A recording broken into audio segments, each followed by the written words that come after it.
নমস্কার, 7 EPIC news নেটওয়ার্কে আপনাদের স্বাগত। মৃত স্বামীর শুক্রাণু ব্যবহার করে মা হয়ে নিজের মাতৃত্বের স্বাদ পূরণ করলেন বছর 48-এর এক মহিলা। বীরভূমের মুরারিয়ের বাসিন্দা সঙ্গীতা কেশরীর মা হওয়ার অদম্য ইচ্ছে আর অধ্যাবসায়ের কাছে হার মানল শরীরের বাধা নিষেধ। আধুনিক প্রযুক্তি ইনভিট্রো ফার্টিলাইজেশন অর্থাৎ IVF পদ্ধতির মাধ্যমে এই অসম্ভবকে সম্ভব করে সঙ্গীতা কেশরীর মা হওয়ার স্বাদ পূরণ করেছেন চিকিৎসকেরা।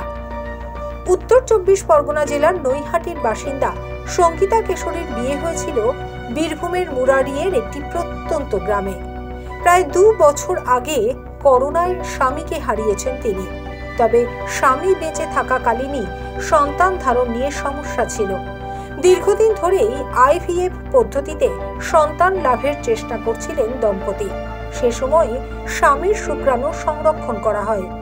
স্বামীর মৃত্যুর পর মুদিখানার একটি ছোট্ট দোকান চালিয়ে অন্ন সংস্থান করেন। আর স্বামীর মৃত্যুর পরেই মা হওয়ার ইচ্ছে প্রকাশ করায় পরিবারের বিরাগভাজনও হন তিনি। কিন্তু প্রত্যন্ত গ্রামের এক বধূ স্বামী হারানোর পর এমন সাহসী সিদ্ধান্তকে সম্মান জানান চিকিৎসকেরা। মনোপজের ঠিক আগে শরীরের হাজার বাধা নিষেধ সত্ত্বেও ঝুঁকি নিয়েই চিকিৎসার কাজ চালিয়ে গিয়েছেন এবং অবশেষে সফলও হয়েছেন চিকিৎসকেরা।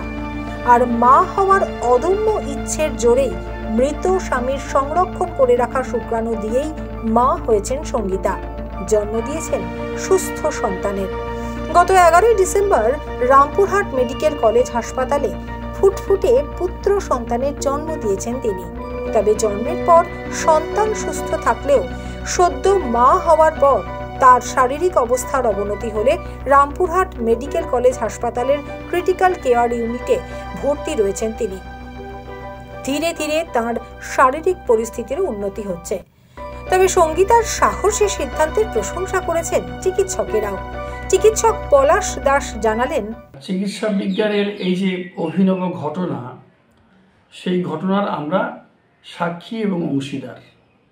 একটি মা যার স্বামী মারা গেছেন কিন্তু তার শুক্রাণু রক্ষিত ছিল একটি জায়গাতে, আর্টিফিশিয়াল ইনসেমিনেশন বা আমরা বলি ইনভিট্রো ফার্টিলাইজেশন, সেই পদ্ধতিতে মা গর্ভবতী হন।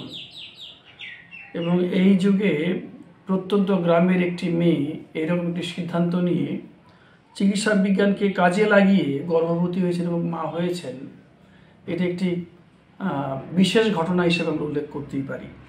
আমাদের ভালো লাগছে এই ভেবে যে মা গর্ভবতী হওয়ার পরে আমাদের হাসপাতাল এবং নিকটবর্তী জায়গাগুলোতেই তিনি পরিষেবা গ্রহণ করেছিলেন এবং আমাদের হাসপাতালেই তিনি বাচ্চা প্রসব করেছেন। যদিও সিজারিয়ান সেকশন করেই বাচ্চা হয়েছে। এরপরে যেটি আরও বিশেষভাবে বলা যায় যে বয়সে তিনি মা হয়েছেন সেটা একেবারে জীবনের মা হওয়ার শেষ বয়স, 48 বছর বয়সে তিনি মা হয়েছেন। তার সঙ্গে ডায়াবেটিসে আক্রান্ত, উচ্চ রক্তচাপও তার আছে, তার চিকিৎসা তিনি পাচ্ছেন।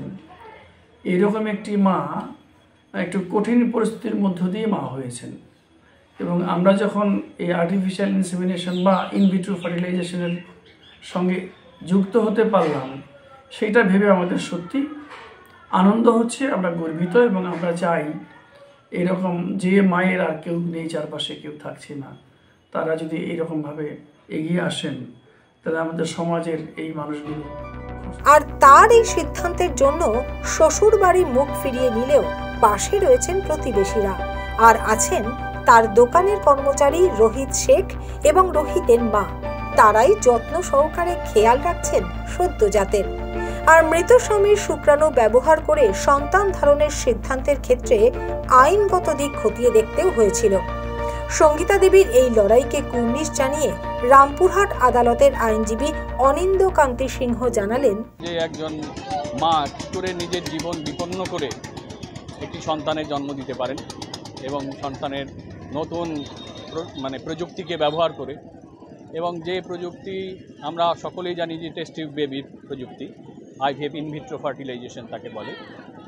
কিন্তু এটার বাইরেও যে একটা সামাজিক বিষয় আছে, সেই বিষয়টাকেও তিনি তোয়াক্কা করেননি। কারণ বিষয়টা হচ্ছে যে তিনি দীর্ঘকাল ধরে তার স্বামী বেঁচে থাকাকালীন এই জিনিসটা চেষ্টা করেছিলেন, এবং যেটা হয়েছে দুর্ভাগ্যজনকভাবে গত 21 সালে তার স্বামী মারা যান, এবং স্বামী মারা যাওয়ার পরে তার বিগত যে নিষ্ফল প্রচেষ্টা সেটাকে সফল করার জন্য এবং স্বামীর স্মৃতি ধরে বেঁচে রাখার জন্য তিনি আবার সেই IVF টেকনোলজির সাহায্য নিয়েছেন কলকাতার একটি নামকরা ইনস্টিটিউটের কাছ থেকে, এবং তাতে সফল হয়েছেন। কিন্তু এই সফলতার পিছনে তার যে চূড়ান্ত শারীরিক অবনতি ঘটেছে তার সাক্ষী আমরা থেকেছি, এবং সঙ্গে সঙ্গে যে মানসিক পীড়নের তিনি শিকার হয়েছেন এবং হচ্ছেন, কেননা তার পরিবারের কেউই তার সাথে নেই, তারা এটা মেনে নিতে পারেননি বলেই আমার ধারণযোগী তাদের যতটুকু সম্ভব আমার পক্ষে সহযোগিতা করা, আইনি যে প্রশ্নগুলো ছিল সেই প্রশ্নগুলো দেখা, এবং আইনের বাইরেও যে মানবিক একটা মানুষের যে একটা মানবিক চেতনার একটা দাবি সব জায়গায় থাকে, সেই মানবিক চেতনাকে মানবিক দাবিকে উপেক্ষা করতে পারিনি আমি, এটা করা উচিত হতো না আমার পক্ষে। সেই দাবিকে মেনে নিয়েই আমি তার সঙ্গে থেকেছি, এখনো আছি। Bureau report 7 hour news network.